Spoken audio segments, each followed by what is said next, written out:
fellow Hoovians. Hoovian Queen here. Hope you're having a good week so far. We'll look at Series 2. Our look at Series 2 continues on with the penultimate episode, Army of Ghosts. A vaguely humanoid and luminous silhouette, which Jackie insists is the ghost of her deceased father, appears in Jackie's flat, surprising both the Tent Doctor and Rose, but delighting Jackie before disappearing. Jackie explains that a few months previously, millions of ghosts began appearing all over the world. Humans have come to accept them and believe that they are the manifestations of loved ones. Conducting an experiment, the Doctor determines that the ghosts are in fact impressions of something forcing its way into this universe. The Doctor tracks the signal back and uses the TARDIS to travel there with Rose and Jackie, arriving at the Torchwood Institute in Canary Wharf.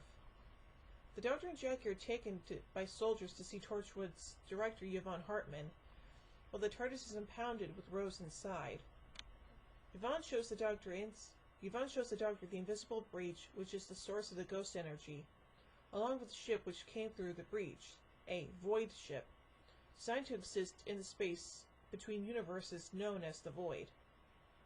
Torchwood built one Canada Square around the breach and conducted experiments on it, forcing it open in an attempt to harness it as a source of energy. Yvonne also reveals to the Doctor that his encounter with Queen Victoria made him an enemy of the state and was the catalyst for the creation of Torchwood.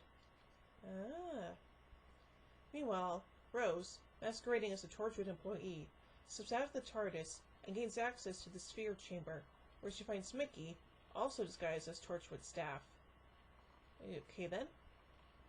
An advanced guard of Cybermen subvert and manipulate 3 employees into initiating an unscheduled ghost shift to forcibly open the breach, causing millions of ghosts to appear across the globe before they materialize into their true form, the Cybermen.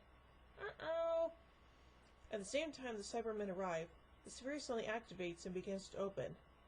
The Cybermen are similarly oblivious to the origins of the sphere, and simply follow its course through the breach.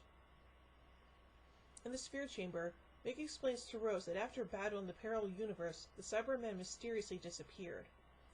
He happened upon their means of escape and returned to his native universe with the intention of stopping them. Mickey believes that the Cybermen are in control of the sphere and produces a gun to destroy whatever is in it. Rose is horrified when the sphere opens and reveals its occupants to be 4 Daleks. Well, that's interesting. So let's look at a little bit of continuity here. The majority of this episode takes place in the Torchwood Institute, which is seen on screen for the first time.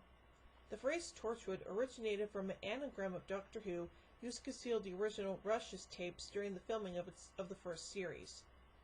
It was an arc word through the majority of the second series, starting with the Series 1 episode, Bad Wolf.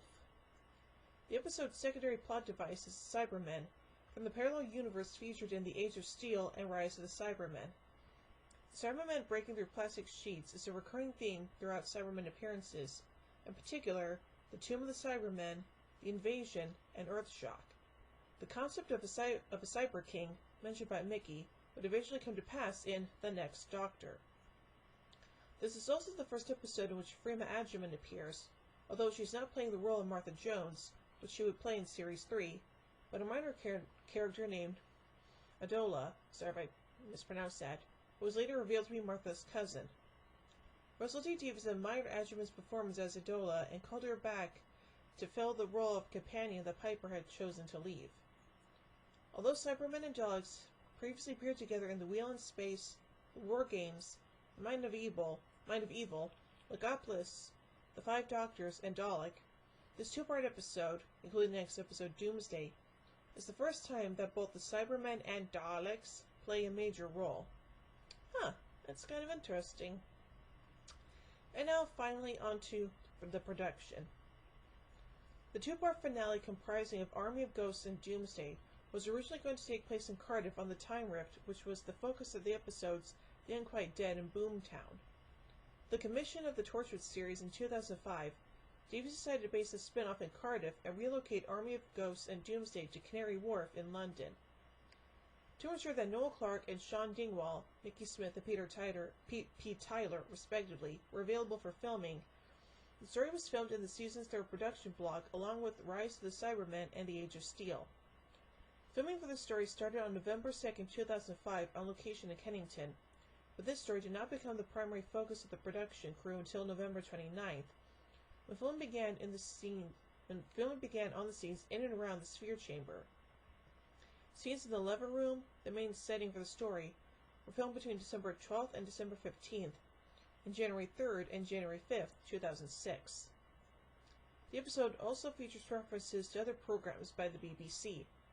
The most notable of these is the cameo of Barbara Windsor as Peggy Mitchell in EastEnders, where she bars a ghost, who she presumes to be Dan Watts from the Queen Victoria. Watts, presumably killed in 1989, had returned to the soap in 2003, before being killed a second time in 2005 after being written out of the show. Other British TV personalities appear in the episode are Trisha Goddard, Alistair Appleton, and Derek Acorah, appearing as themselves. Additionally, the shot of one Canada Square is taken from the opening credits of The Apprentice. A program with the same name as a controversial broadcast in 1992 by the BBC, Ghostwatch, also appears in the show. Location shooting took place at the Coal Exchange at Mount Stewart Square, Cardiff Bay. So overall, as a penultimate episode of Series 2, it's actually quite interesting, and well, we'll definitely see the resolution of the cliffhanger next week. So overall, I give Army of Ghosts 4 sonic screwdrivers out of 5.